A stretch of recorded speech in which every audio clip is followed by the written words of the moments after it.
All right. Welcome, everyone. So wonderful to see all your beautiful faces. Um, yeah, what a wonderful group of people.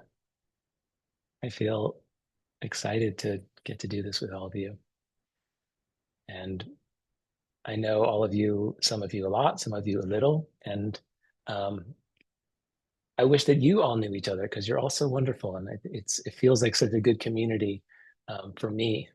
And I hope that you could appreciate this, that you're in a room, a virtual room with all these beautiful people. Let's take a moment and just settle. So I invite you to make yourselves comfortable.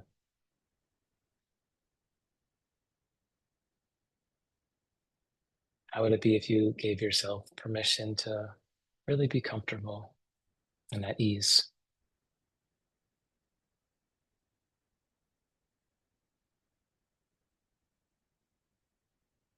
So if you'd like to sit up straight with an upright posture, I invite you to do that. If it feels better to recline, you're welcome to recline. If you'd like to lie down, please lie down, or if you want to stand up or even do some movement, that's welcome as well. How would it be if you extend this kindness to yourself of finding a comfortable way to be?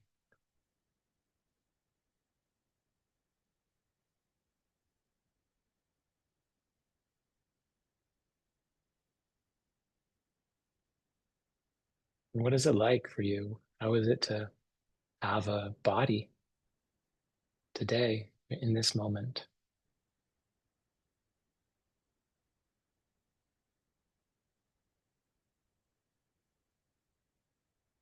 You might notice some areas of tension,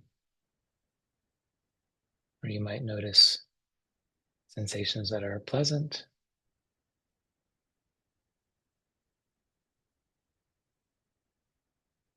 You might notice the touch points where your body's touching your cushion or your chair or the floor, or how your hands are touching your own body.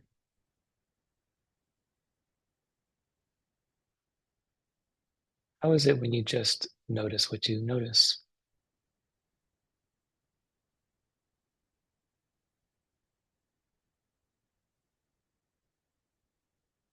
And of course, the body breathes.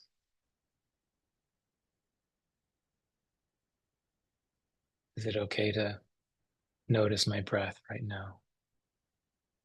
What happens when I pay attention to my breathing?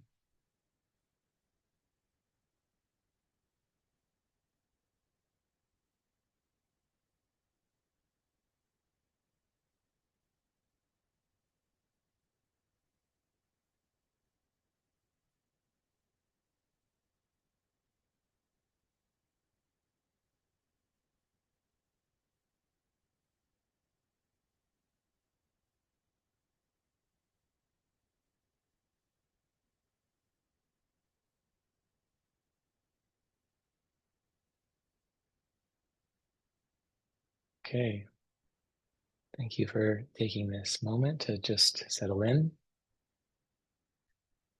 My invitation is to do our best to stay embodied throughout this session. So, as I'm talking, I'm going to do my best to pay a little attention to the words that I'm speaking and the ideas that I'm trying to communicate. I'm also going to simultaneously try to pay attention to my own physical experience and my own breath. And this can be a really lovely practice. I invite you to share this practice with me as you are listening to the words that I'm saying and you're considering these ideas. How would it be to keep some of your attention also inside your physical experience?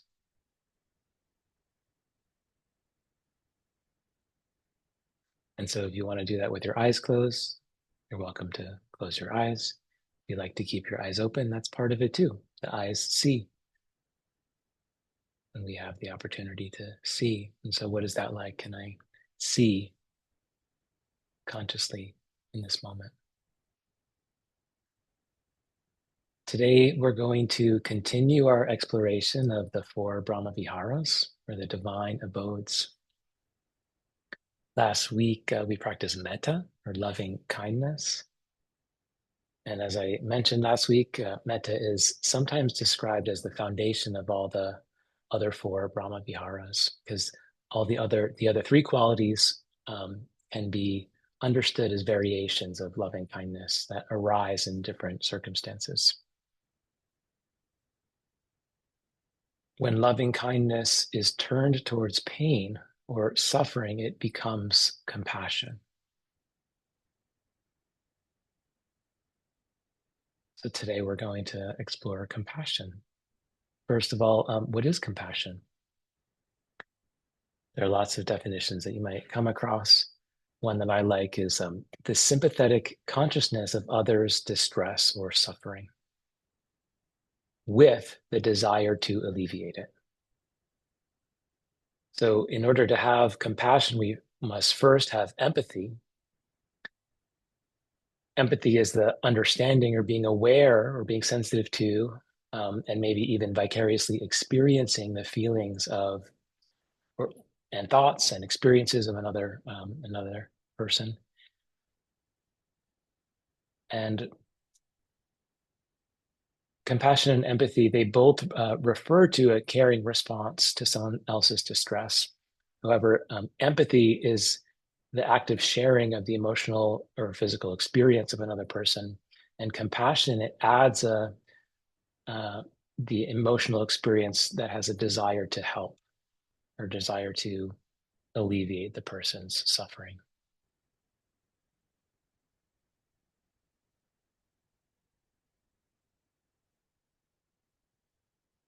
One way that we can understand compassion is that it's an incredible adaptive strategy of our human evolution. This is what gives us a sense of connection to each other and a greater sense of belonging to our community and to all of life, really. And the beautiful thing about this is we are biologically programmed for compassion. We evolved so that we can be empathetic, so we can connect with each other easily. We can be around each other and feel what each other might be feeling. And then we're also programmed to care about that and to be concerned when a fellow being is suffering. And so our biology makes it so that we feel good when we feel compassion. When we act out of compassion, it feels good. And we're rewarded for it internally. When we have a healthy connection and attunement, our prefrontal cortex becomes really active, which helps downregulate the limbic brain and the parts of our nervous system that are involved with fight or flight or freeze responses. We start to produce a lot of neurotransmitters like oxytocin, which is a neuropeptide related to connection and love and bonding. And we also produce more serotonin, which is an important neuropeptide for our sense of well-being and pleasure. So this is our reward. Our biology rewards us for connecting and for being compassionate. And that's why it feels good. So that's the good news. Or some of the good news. There's lots of good news tonight, if you ask me. Tara Brock, she says, there are two major steps in the cultivation of compassion. And the first is to be willing to turn towards where the suffering is and be touched by it. The second step is to respond with care. So the first step can be difficult, leaning into the suffering. There's a part of us that sometimes says, why would I want to do that? We also have a tendency to, when we get close to suffering or discomfort or pain, we have an aversion to it. So that's another part of our program. We tend to turn away or push away from the pain. And by the way, this is also normal. This is a product of our biology and our evolution. So when we do that, we can uh, be compassionate with ourselves because that's part of our program too. It's normal. We're conveniently designed to avoid pain and suffering, and that's another way that we've survived all these years. So it's at times we have to consciously do something that may feel counterintuitive at first, in learning how to turn towards the suffering and leaning in and being willing to be touched by suffering. So that's the first step. And the second step is responding with care, and that can mean a lot of different things.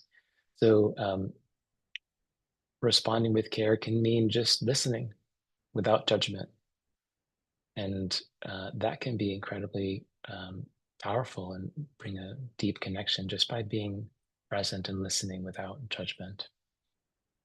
Even something as simple as prayer, which is essentially wishing um, for somebody's well-being, that's a way of responding with care. Sometimes we can't actually fix somebody or do anything about it, but wishing for their well-being is a compassionate response, can be a compassionate response. Sometimes not really doing anything other than being present is enough. And it's a way of telling our fellow humans that you're not alone. And then all the many acts of service that we can offer with the intention of reducing the suffering of another. So there are lots of ways that we can act and be of service for each other or for our community. That can be a reflection of our compassion. So at times this all feels really easy and natural, and I'm sure we've all experienced that where we just do this and it feels nice and easy. Other times, as I mentioned, it can be quite difficult. And I find it especially difficult when someone's acting in a way that's hurtful to themselves or to someone else or to others. When someone is acting in, meaning they're doing something to hurt themselves, it's usually pretty clear that they're suffering. Um, Not always, but it's usually pretty clear that they're suffering and then they're doing something to inflict more pain and suffering on themselves. And in that situation, maybe it's a little bit easier to see clearly what's going on. However, when someone's acting out and behaving in a way that's harmful to others, it's really easy to label them as the villain and to forget that they too are suffering. And in fact, if they were not suffering, they would be acting with more kindness and love. So this can be the more difficult part is when someone's really acting out or maybe being hurtful, to be compassionate towards them as well. So it can be helpful to ask, what's really hurting? What's painful here? Sometimes there may be really obvious challenges or traumas in a person's life. Um, and sometimes they're more subtle. Sometimes the subtle insecurities or a general sense of anxiety or depression or feeling of separateness, lack of connection, it can play out in all kinds of ways for us as humans. Um, and it gets even more challenging when people are coming from different backgrounds that are not so familiar to us, different socioeconomic backgrounds or racial backgrounds, religious backgrounds. And when people identify in ways that we don't identify in, whether that's a gender identity or a sexual identity that we don't understand, it can be difficult to see clearly. Sometimes people have psychological differences um, and other cognitive differences that are not visible to us. And in addition, we don't know what adverse experiences or traumatic experience a person might have had in their life and what they've had to navigate to get to this moment. We don't know what persecutions a person has had to endure. And the beauty is ultimately we don't have to know. Sometimes it helps to know or to be able to kind of imagine. Um, And sometimes it does help to slow down enough to even just wonder or ask, um, what's like? What's what's it like for you? Or what is life like for you? And again, we can just open to that question without expecting to know the answer. And that's sometimes enough to begin to open our hearts. And whatever the suffering is, whether I can see it or whether it's not clear, can I open to it? Can I be with that? Tara Brach likes to say, yes, this too, this belongs. This part of our human experience, this belongs.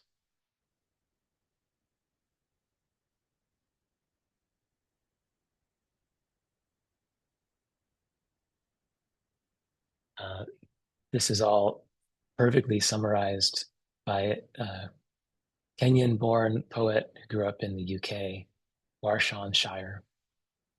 She writes this: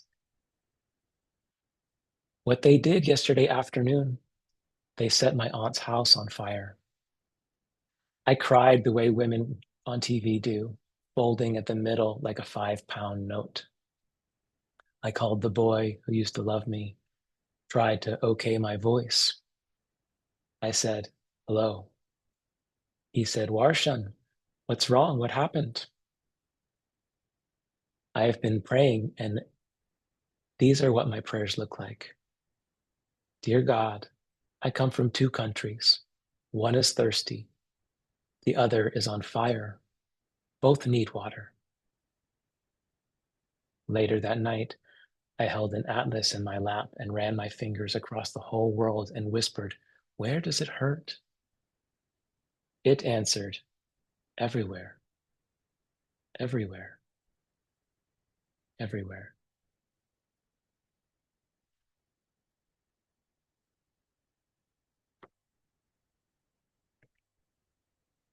I like to share that because this is something that we all understand. We've all suffered in our own ways, and we've all seen suffering in many ways. And this is just part of our human experience, it's part of our humanness. The Dalai Lama says we care about caring because there's something in us deep down that knows, and that knows that the healing is by holding the suffering in our heart and responding. And that's a beautiful compassion statement. By holding the suffering in our heart and responding. A few more stories and a few more quotes, and then we'll sit together and do a practice. The great Burmese politician and activist Aung San Suu Kyi, she spent 16 out of 21 years in prison or in detention or in house arrest while trying to work towards democracy in Myanmar. And she could have been extraordinarily angry and bitter, and maybe she was at times, but she was so composed and so loving in the way that she presented, in the way that she did her work.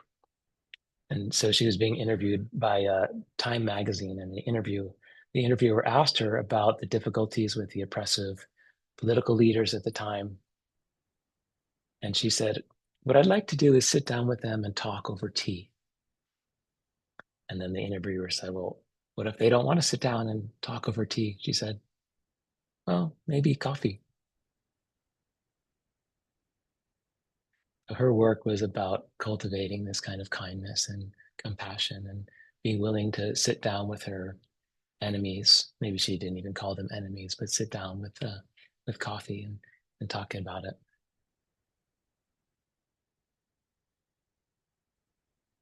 In the Dhammapada, there's a collection of Buddhist teachings. The Buddha said, they would harm me, they would embarrass me, they would rob me, they would defeat me.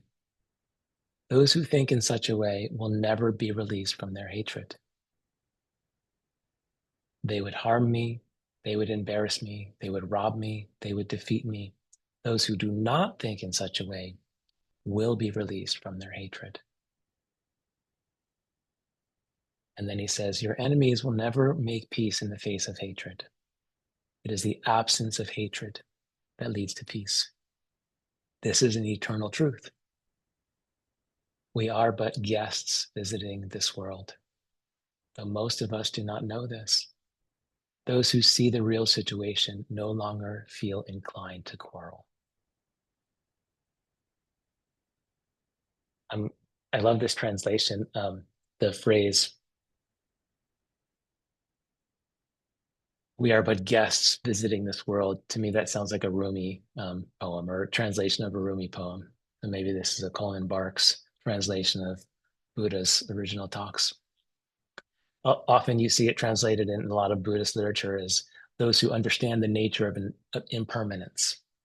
So that's kind of a more Buddhist way to say it. Those who understand the nature of impermanence, but it's the same thing. We are but guests visiting this world. And so maintaining this perspective, this remembering of impermanence, it can be essential.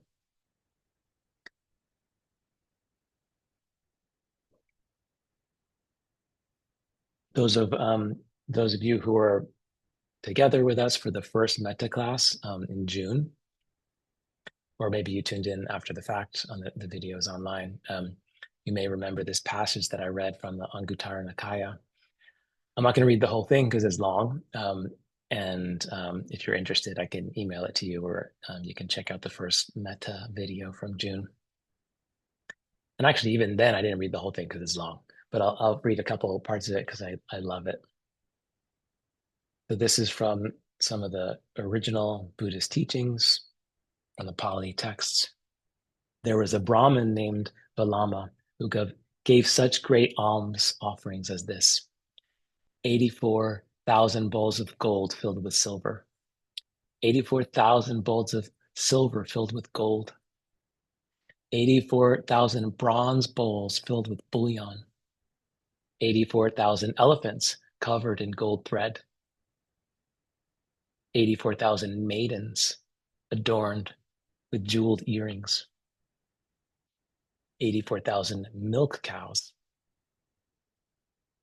But this goes on and on and on. There's 2.5 pages of fine print of all these 84,000 things of generosity that this person, this Brahmin, is giving.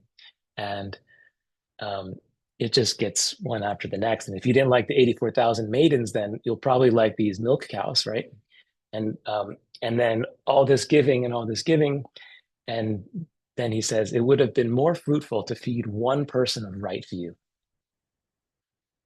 And then it goes another page of fine print of kind of upping the ante on that. It says, well, it would have been more fruitful than feeding 100 people of right view. It would have been more fruitful to feed one kind of enlightened person. Well, more than 100 kind of enlightened persons, it would, if you fed one person that's a little bit more enlightened, I'm paraphrasing a little bit, there's different stages of attainment of enlightenment. So it just goes on and on. And then finally, after describing all the most fruitful actions and how to have more and more fruitful in our behavior, that's the language it uses. Finally, we kind of arrive at the punchline, and it says, more important than all of that, more fruitful than all of that would be to establish a heart of loving kindness, even for the time it takes to pull a cow's udder.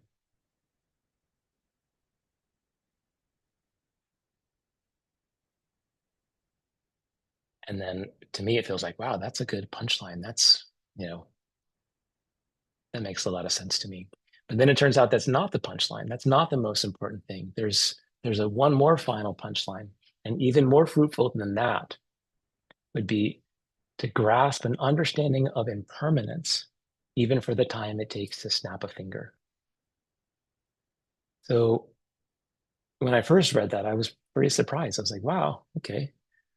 I was getting really excited because loving kindness is the most important thing. I like loving kindness. Of course, we all do. So I was like, there it is, loving kindness, but then it wasn't the last thing. So why? I wonder, why is that so important to grasp impermanence? My understanding is that when we realize impermanence, we become unpreoccupied with our own stories. And we can remember that all of our thoughts come and go, all of our feelings come and go. all of our opinions, all of our beliefs and views, they come and go, and even our lives come and go. And we remember we're just a small part of everything in the present moment, just a small part of everything happening in the present moment and in the history of all people. Sylvia Boorstein talks about something similar. She says, from the dawn of time, everyone is challenged by life. Life is difficult for everyone. Everyone has their own suffering. Everyone is challenged in their unique ways. Everyone has their distinct sufferings from the beginning to the end. From this place, we can feel connected to all beings with a kind and open heart. When we're connected to ourselves with loving kindness, we can be truly happy. When we're truly happy, we naturally incline towards loving kindness.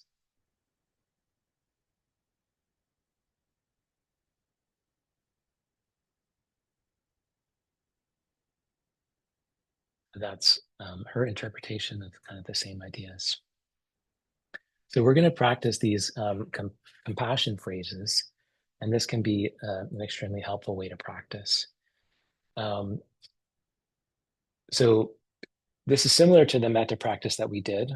There's some different spins on it, but it's the same idea. We're going to do these phrases, and it's going to help cultivate this quality of compassion in our hearts. And also, simply meditating or establishing mindfulness and creating a knowledge of impermanence, even for the amount of time it takes to snap a finger. So that we can arrive at the same qualities just with a basic mindful practice. Okay. So again, I'm going to invite you to sit and make yourself comfortable. Again, you can lie down or stand or move, whatever works for you. Find a way to find your center.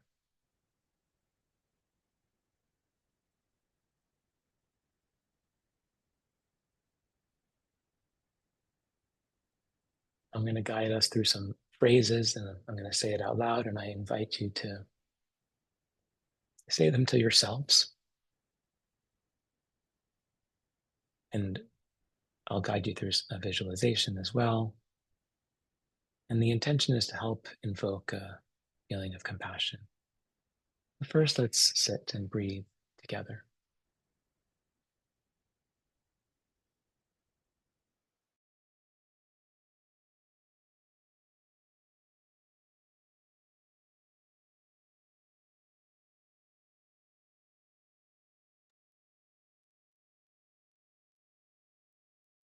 Again, I invite you to notice what it's like to breathe.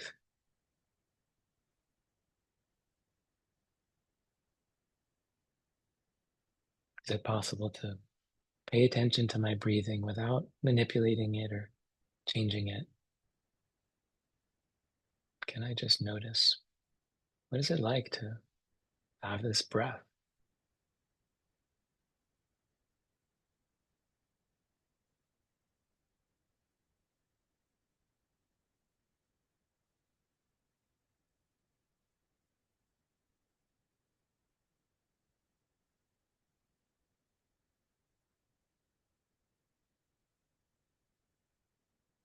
And this thing that's breathing, this body, what is it like to be in this body right now?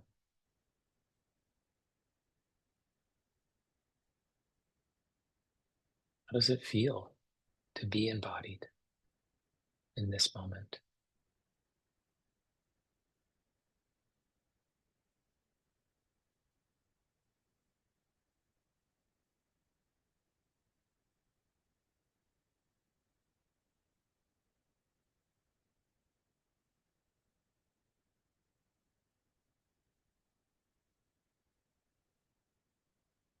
And whether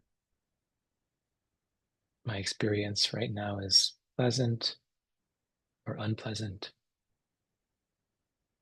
can I be with this?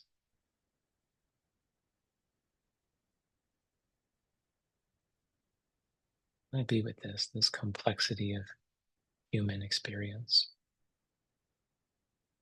including all my thoughts and feelings and emotions.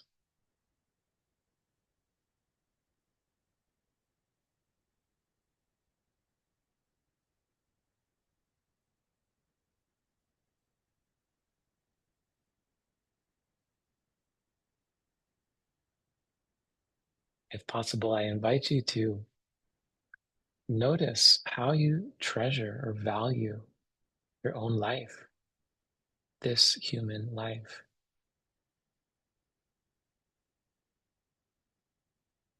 and how the preciousness of your life, how it touches you, even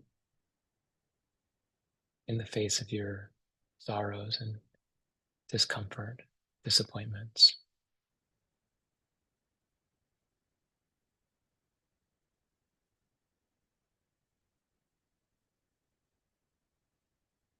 In the suffering and all the unsatisfactoriness that human life can bring. I invite you to connect with the preciousness of your own life.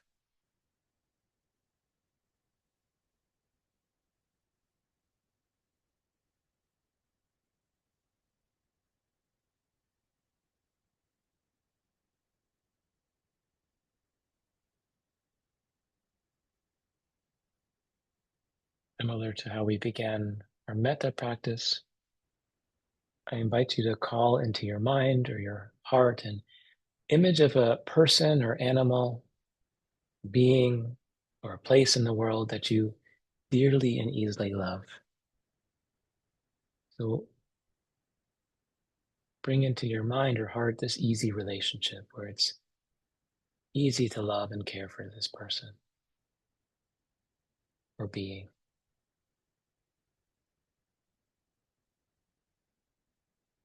And I invite you to picture them and feel the natural caring for them. And notice how you hold them in your heart.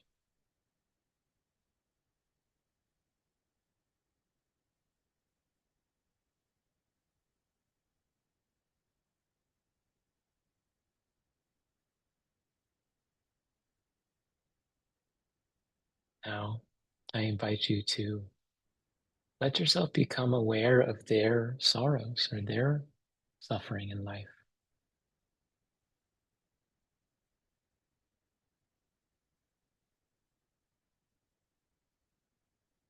Notice how your heart opens to them to wish them well, to extend comfort.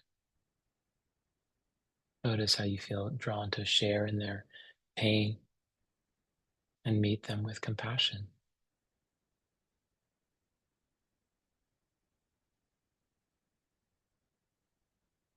This is the natural response of our heart to care.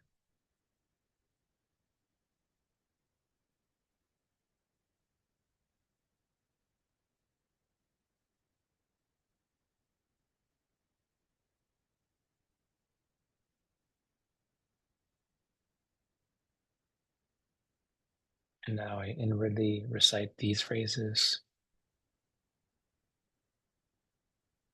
May you be held in compassion. May your pain and sorrow be eased.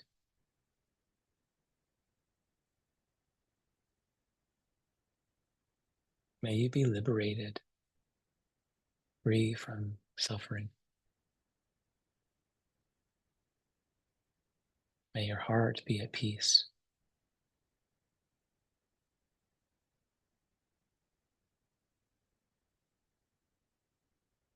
I invite you to say these phrases or something similar to these phrases again to yourself or even out loud if you like. And allow this to sink in. Give yourself a moment to really connect with this individual and wish them to be free of their suffering.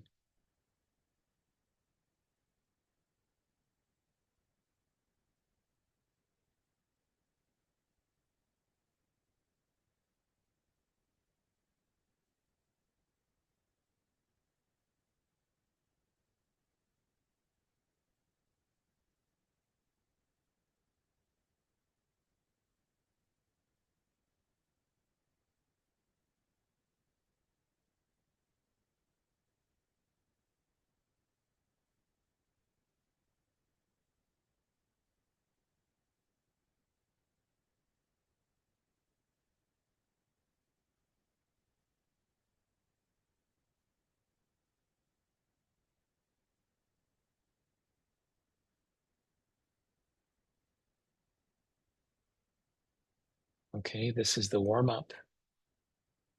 I call this the warm up because it's easier to do this for an easy relationship.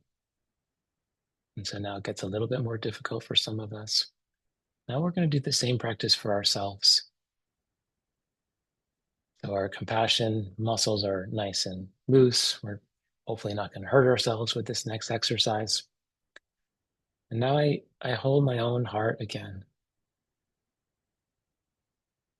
I consider my life and this journey that I've been on and consider all my pain and difficulties. I consider the disappointments or the unsatisfactoriness of my life or the suffering of my life. And how is it when I hold that in my heart and sincerely wish to be absolved from my suffering?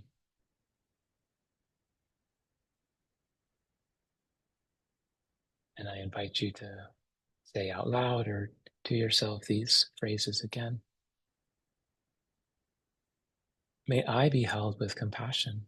May I hold myself with compassion. May my pain and my sorrow be eased.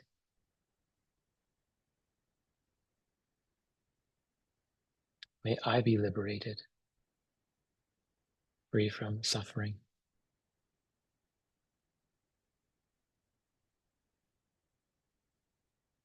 May my heart be at peace.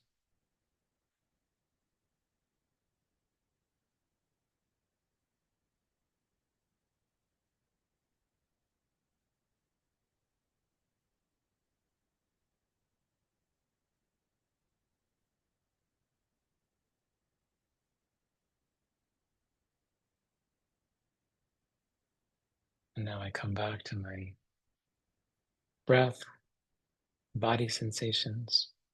How was that? Or how is that to wish myself to be free of suffering? Can I do that? Can I really be with that wish?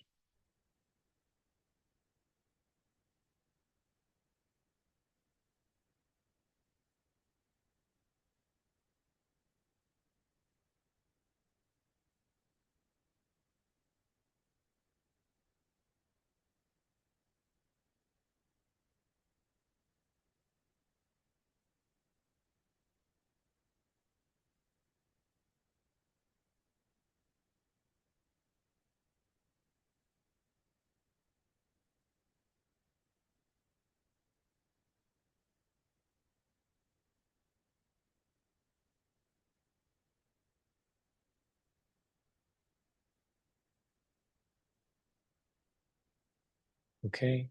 And now we are a little bit more warm. Our compassion is really starting to flow.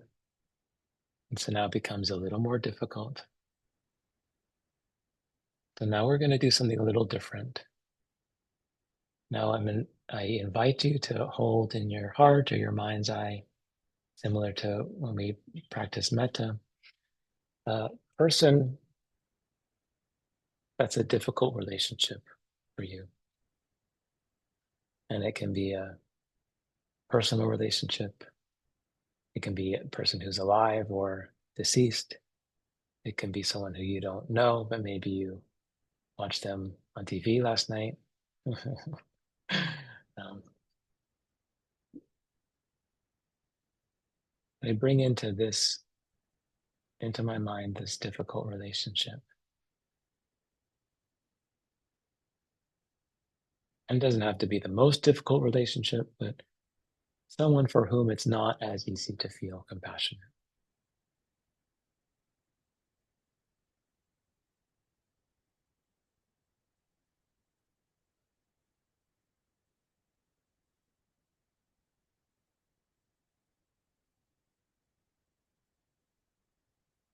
And so now the script changes a little bit because it's difficult. This exercise comes from Ram Dass and maybe someone before him, I'm not really sure.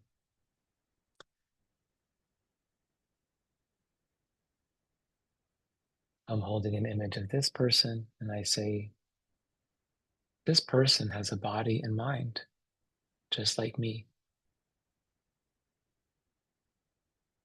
This person has feelings, emotions, and thoughts, just like me.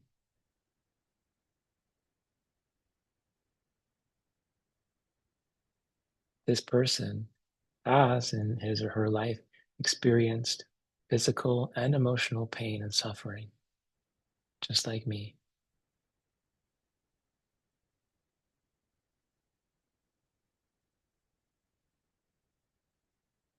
This person has at some point been sad, disappointed, angry, anxious, hurt, just like me.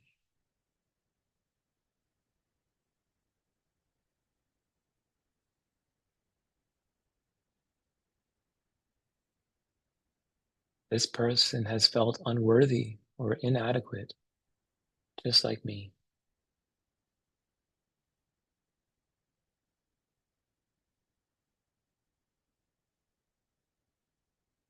This person worries and is frightened sometimes, just like me.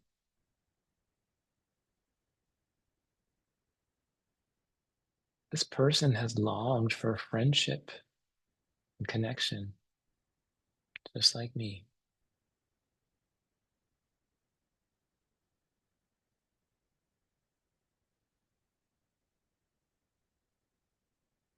This person is learning about life, just like me.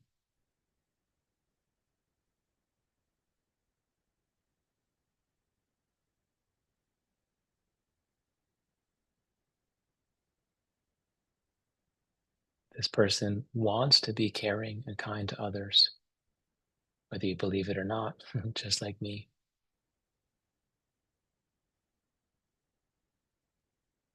This person wants to be content and happy, just like me.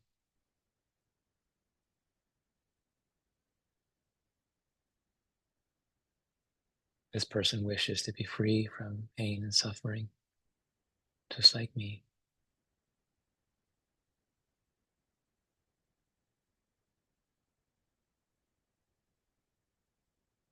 This person wishes to be safe and healthy, just like me.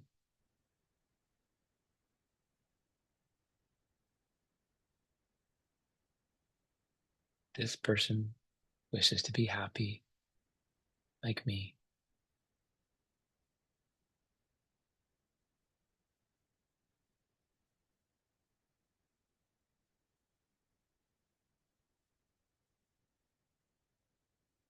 This person wishes to be loved, just like me.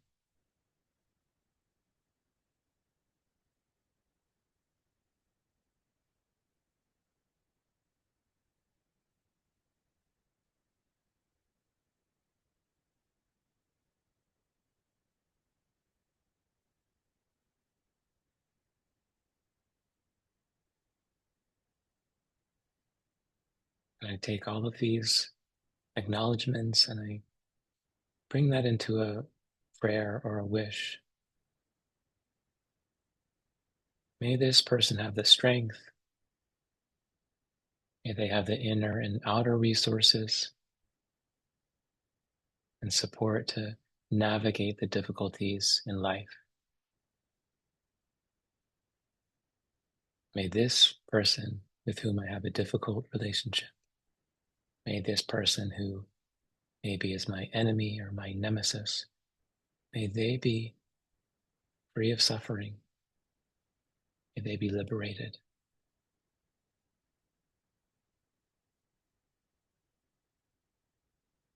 May this person, my enemy, be held with compassion.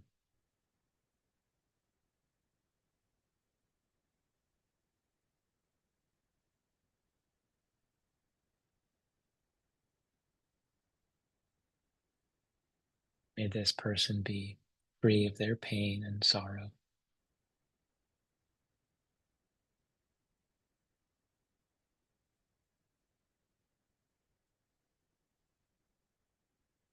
May they be truly at peace, and truly happy.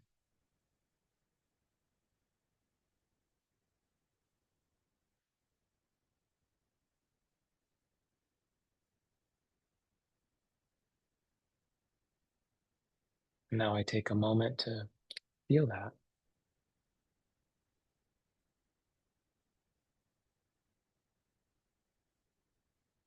What is that like for me?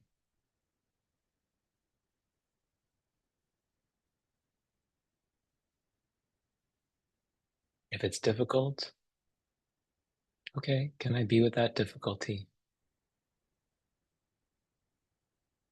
If it seemed impossible, okay, can I be with that seeming impossibility?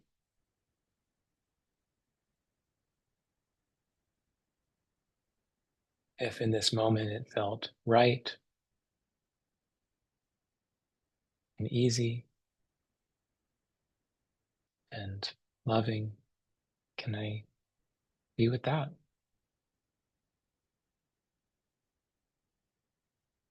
What is it like when my heart feels easy and naturally compassionate?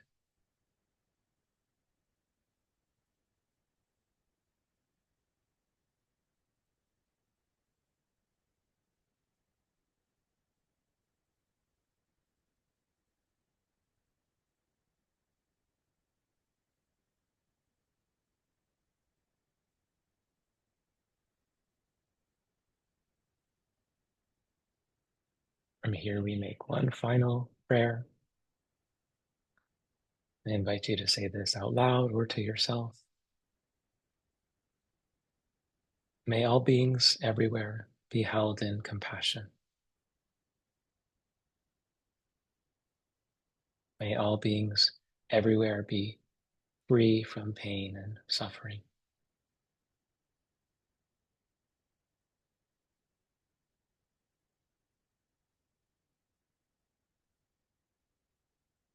May all beings everywhere be liberated.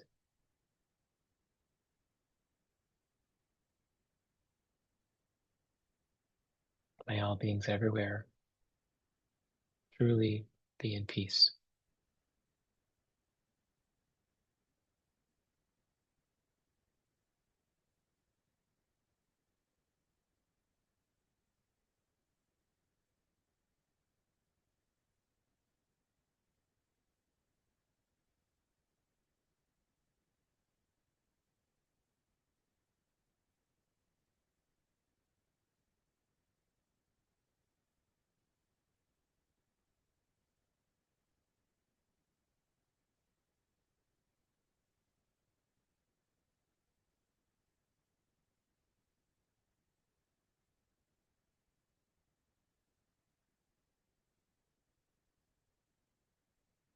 Okay.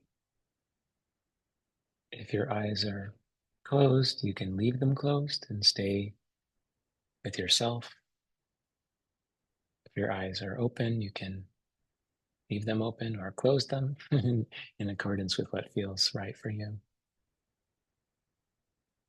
And the invitation is to come back into the room,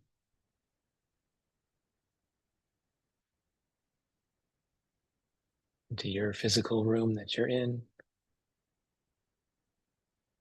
and perhaps into this Zoom room where we are all here together.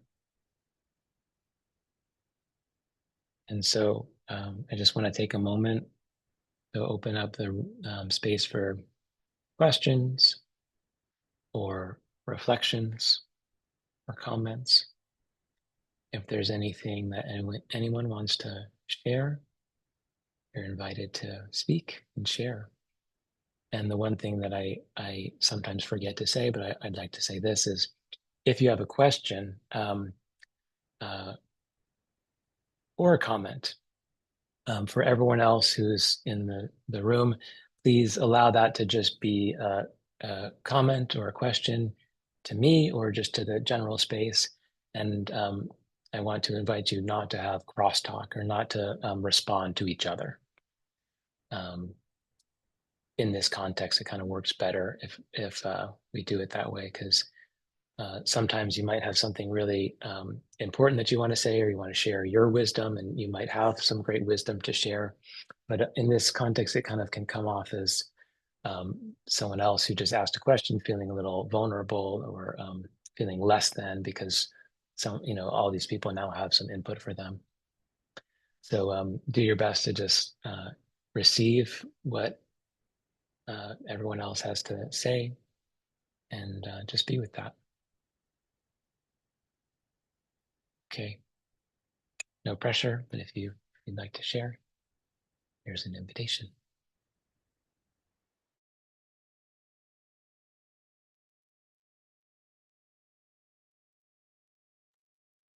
Sophia, go for it.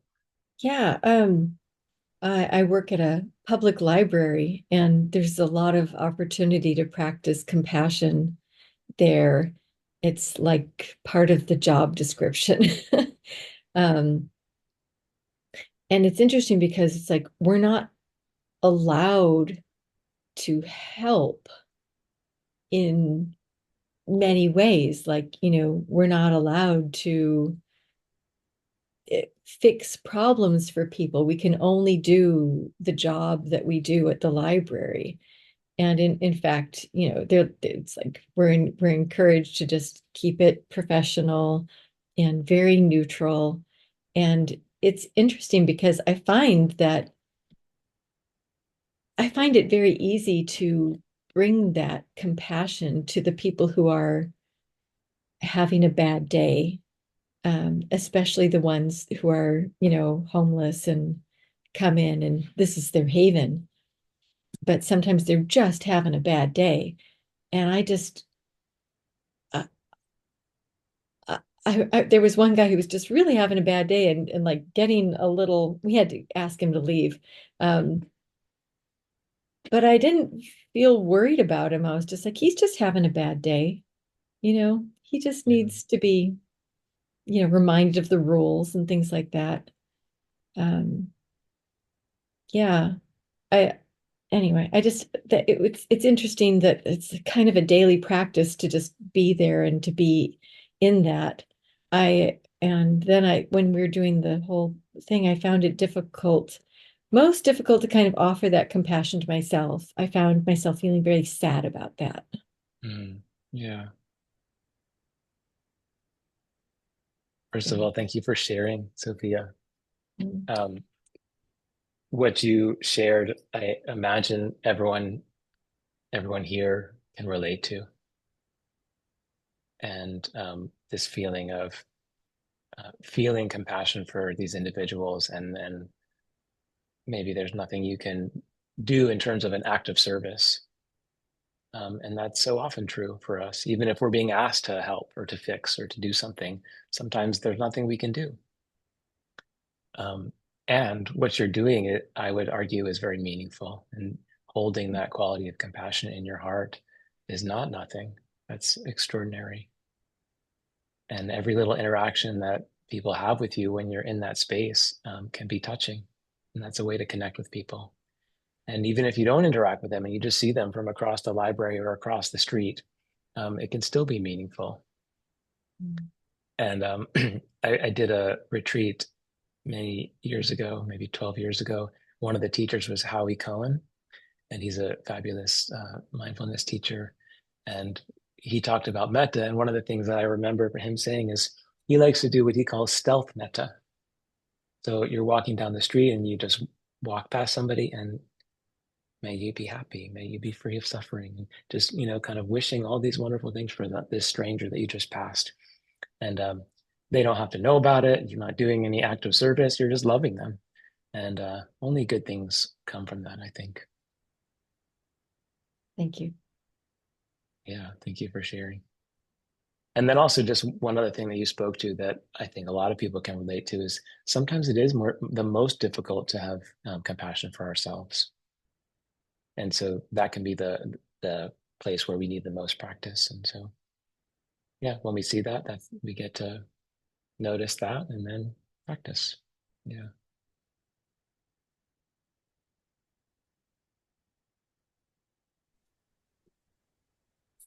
Lori, yeah. Hi, David. Thanks for this. It was kind of magical. I just remembered and hopped on a little late, and in the middle, my brother called me and kind of went off on me about something my husband did, and it was just so magical to have this practice and to really have. I don't have a difficult relationship with him, but he does. He is really hard on me and hard on people in general, and so it was just lovely. It was really nice, and the compassion for myself, like um, it was just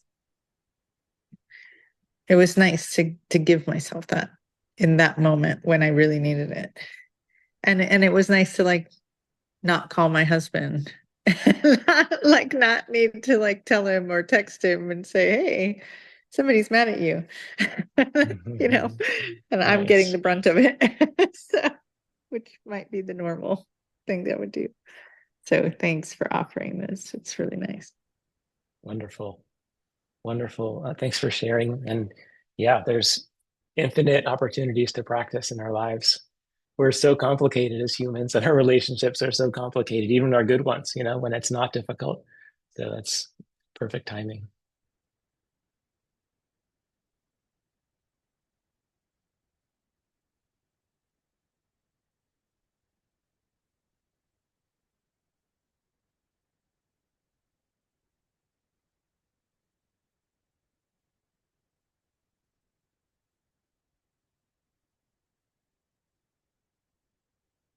Tammy, yeah, go for it. Hi, David. Hi. Thank you so much for doing this. Um, I had a therapy session right before this, the transforming touch that I shared a little bit with you about the nervous system regulation. And my therapist said to me after talking through a couple of pieces, she said, "Can I say one thing? Self compassion." Mm, And I got off the call at 6 o'clock, knowing I was coming on to the Zoom tonight to be with you.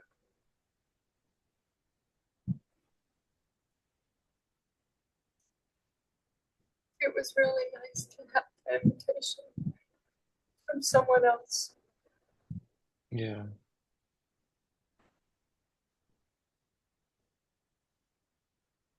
And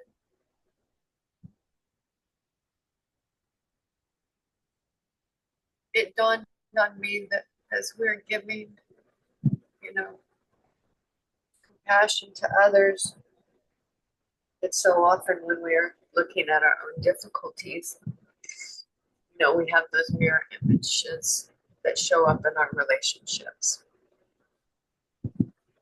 Yes. And I thought how valuable it would be if more of our time was spent in compassionate giving, because it would reflect in a response that was the same. And I think would enable us to have more self-compassion because it would reduce the friction. Thank you for that awareness. Mm, yeah. Thanks, Tammy. Thanks for that. Yeah. I appreciate the tenderness and the emotion that you're showing up with. And yeah, I agree. I mean, what if we all did this more often together and in the world? This is so needed to take care of ourselves and to take care of each other in this way. So, this is my secret motivation for doing these Zoom sanghas, is so that we can just remind ourselves of how necessary and important this is. And so we can support each other, um, and practice together, because we all need this. So thank you. Thank you for sharing. Thank you for shining the light because I somehow lost the way Mm, the last 5 years. we all do. Yeah, we all do. Well, I realize it's just after 7:30, and I said this was going to end at 7:30. Um, so formally, I'd like to close the session, but if there's anyone else that really feels inspired to speak, I'll hang out for a little bit longer if you want to share, or we can say goodnight.